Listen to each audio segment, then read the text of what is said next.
കണ്ണൂർ ജില്ലയിലെ ലോക്സഭാ തെരഞ്ഞെടുപ്പുമായി ബന്ധപ്പെട്ടുള്ള മുന്നൊരുക്കങ്ങൾ പുരോഗമിക്കുന്നതായി ജില്ലാ കളക്ടർ അരുൺ കെ വിജയൻ. തെരഞ്ഞെടുപ്പിന് ആവശ്യമായ ഇലക്ട്രോണിക് വോട്ടിംഗ് മെഷീനുകളും അനുബന്ധ മെറ്റീരിയലുകളും ജില്ലാ ആസ്ഥാനത്തുള്ള EVM വെയർഹൌസിൽ സൂക്ഷിച്ചിട്ടുണ്ട്. രാഷ്ട്രീയ പാർട്ടി പ്രതിനിധികളുടെ സാന്നിധ്യത്തിൽ ഇതിനകം തന്നെ പ്രാഥമിക പരിശോധന പൂർത്തിയാക്കിയിട്ടുണ്ടെന്നും ജില്ലാ കളക്ടർ അറിയിച്ചു. ജില്ലയിൽ ആകെ 1261 പോളിംഗ് സ്റ്റേഷനുകളാണുള്ളത്. അനുവാദമില്ലാതെ പൊതുനിരത്തുകളിൽ സ്ഥാനാർത്ഥികളുടെ തെരഞ്ഞെടുപ്പ് ചിഹ്നം പതിച്ചാൽ ഉടനടി നടപടിയെടുക്കാൻ പ്രത്യേക സ്ക്വാഡുകളെ നിയോഗിച്ചിട്ടുണ്ട്. പൊതുജനങ്ങൾക്ക് ഫോട്ടോ സഹിതം പരാതിപ്പെടാനും സൗകര്യമുണ്ട്.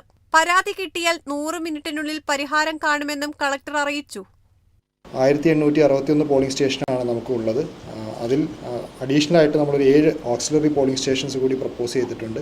വോട്ടർമാരുടെ എണ്ണം സ്റ്റിപ്പുലേറ്റഡ് ആയിട്ടുള്ള ഇതിനേക്കാൾ കൗണ്ടിന് മുകളിൽ പോയതുകൊണ്ട് നമ്മൾ 7 പോളിംഗ് സ്റ്റേഷൻസിൻ്റെ പ്രപ്പോസലുകളും ചീഫ് ഇലക്ടറൽ ഓഫീസർക്ക് കൊടുത്തിട്ടുണ്ട്. വ്യക്തികളെക്കുറിച്ചായിരിക്കും, കാൻഡിഡേറ്റ്സിനെ കുറിച്ചായിരിക്കും വ്യാജ പ്രചാരണങ്ങളും അതേപോലെ ഫേക്ക് ന്യൂസുകളും വ്യക്തിപരമായിട്ടുള്ള അധിക്ഷേപങ്ങളും എല്ലാം സോഷ്യൽ മീഡിയയിൽ വന്നുകൊണ്ടിരിക്കുന്ന ഒരു സമയമാണ്. അത് വളരെ സീരിയസ്ലി വ്യൂ ചെയ്യുമെന്നുള്ളത് ഇലക്ഷൻ കമ്മീഷൻ പ്രസ് കോൺഫറൻസിൽ പറഞ്ഞു. അതേപോലെ തന്നെ നമ്മുടെ ഒഫീഷ്യലായിട്ട് നമുക്ക് അങ്ങനെ കമ്മ്യൂണിക്കേഷൻ കിട്ടിയിട്ടുണ്ട്.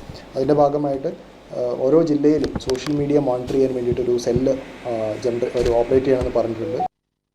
ആയുധങ്ങൾ ഡെപ്പോസിറ്റ് ചെയ്യുന്നതിനുള്ള നടപടി സ്വീകരിച്ചിട്ടുണ്ട്.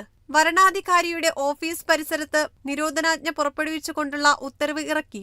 അതിർത്തി സംസ്ഥാനങ്ങളിലെ ജില്ലാ കളക്ടറുമായി യോഗം ചേർന്ന് അതിർത്തി വഴിയുള്ള കള്ളക്കടത്തുകൾ തടയുന്നതിനും ക്രമീകരണങ്ങൾ ഏർപ്പെടുത്തുകയും ചെയ്തു. കഴിഞ്ഞ തിരഞ്ഞെടുപ്പ് പോലെ തന്നെ ഹരിത പ്രോട്ടോകോൾ പാലിച്ചുകൊണ്ടാണ് തെരഞ്ഞെടുപ്പ് നടത്തുന്നത്. വ്യാജ വാർത്തകൾ തടയുന്നതിനായി മോഡൽ ഓഫീസറായി IT മിഷൻ ജില്ലാ പ്രോജക്ട് മാനേജറെ നിയോഗിച്ചിട്ടുണ്ട്. 85 വയസ്സിന് മുകളിലുള്ള മുതിർന്ന പൗരന്മാർക്കും ഭിന്നശേഷി വോട്ടർമാർക്കും പോസ്റ്റൽ വോട്ട് ചെയ്യാനുള്ള സൗകര്യം ഏർപ്പെടുത്തിയിട്ടുണ്ട്. ജില്ലയിലെ മുഴുവൻ പോളിംഗ് സ്റ്റേഷനുകളിലും ലൈവ് വെബ്കാസ്റ്റിംഗ് ഏർപ്പെടുത്താനുള്ള നടപടി സ്വീകരിച്ചു. പ്രശ്നബാധിത ബൂത്തുകളിൽ വീഡിയോഗ്രാഫിയും CCTVയും ഒരുക്കാനുള്ള നിർദ്ദേശവും നൽകിയിട്ടുണ്ടെന്നും കളക്ടർ അറിയിച്ചു.